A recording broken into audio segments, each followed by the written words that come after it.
Realizar as atividades, nós iremos fazer uma revisão do capítulo 5, sobre números positivos, números negativos e o plano cartesiano. Os números positivos e os números negativos nós podemos encontrar em temperaturas, altitudes e até mesmo em saldos bancários. No exemplo a seguir, nós temos temperaturas positivas e temperaturas negativas. Por exemplo, na letra A e na letra D, o primeiro e o último termômetro, eles possuem temperaturas positivas, acima do zero. E o termômetro B e o termômetro C, eles possuem temperaturas negativas, ou seja, abaixo do zero.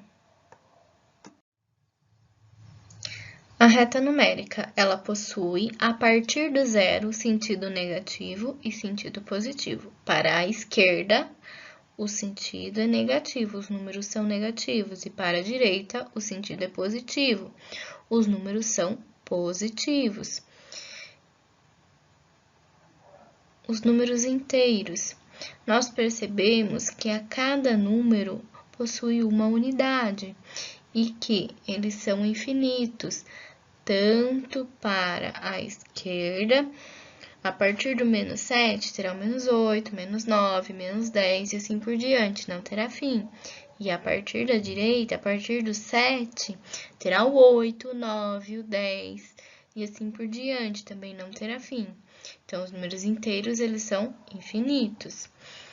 O módulo ou valor absoluto, ele terá valor positivo e ele é utilizado para calcular a distância de um ponto até a origem. As operações com números inteiros. Na adição e subtração, quando os sinais são iguais, ou seja, os dois números são positivos ou os dois números são negativos, devemos copiar o sinal e somar as partes. Se os sinais forem diferentes, um número positivo e o outro negativo, nós devemos copiar o sinal do maior e subtrair as partes. Algumas propriedades da adição: comutativa, associativa, elemento neutro, que é o zero, e elemento oposto. Na multiplicação e na divisão, quando os sinais são iguais, ou seja, os números são positivos, ou os dois números são negativos, o resultado será positivo. E se os sinais forem diferentes, o resultado será negativo. Ela possui uma base, que é o fator que se repete, e um expoente, que indica quantas vezes esse fator irá se repetir. No caso da potência direita, nós temos 3 elevado à quinta potência, onde existem 5 fatores iguais, ou seja, o 3 ele se repete 5 vezes. 3 vezes 3 vezes 3 vezes 3 igual a 243. Uma potência de base negativa, quando o expoente é par, o resultado será positivo.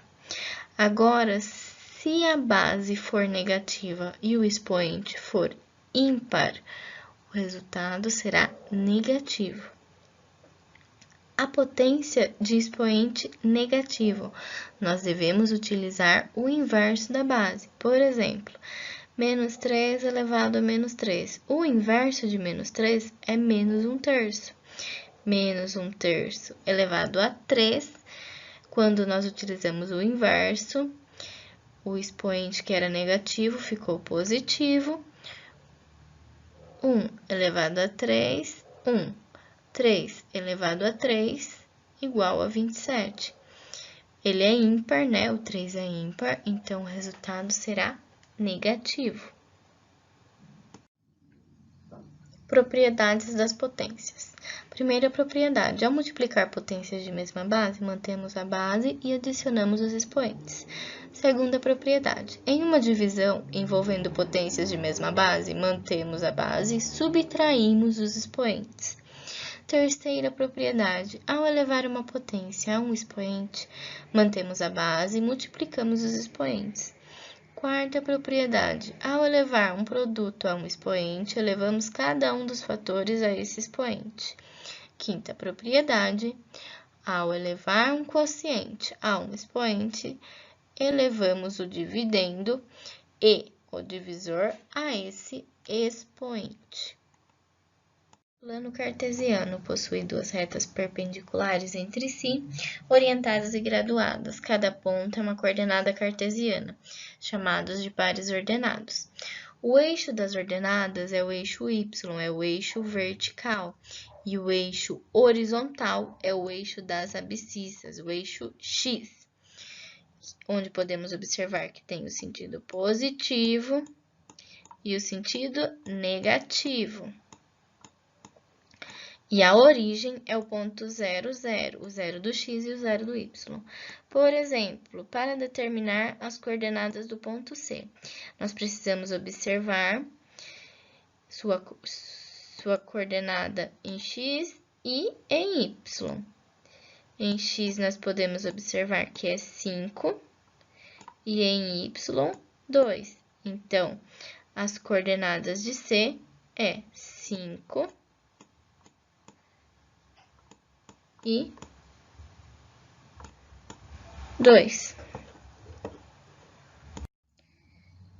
Se surgirem dúvidas, entre em contato comigo pelo WhatsApp ou pelo e-mail da sala. Bons estudos!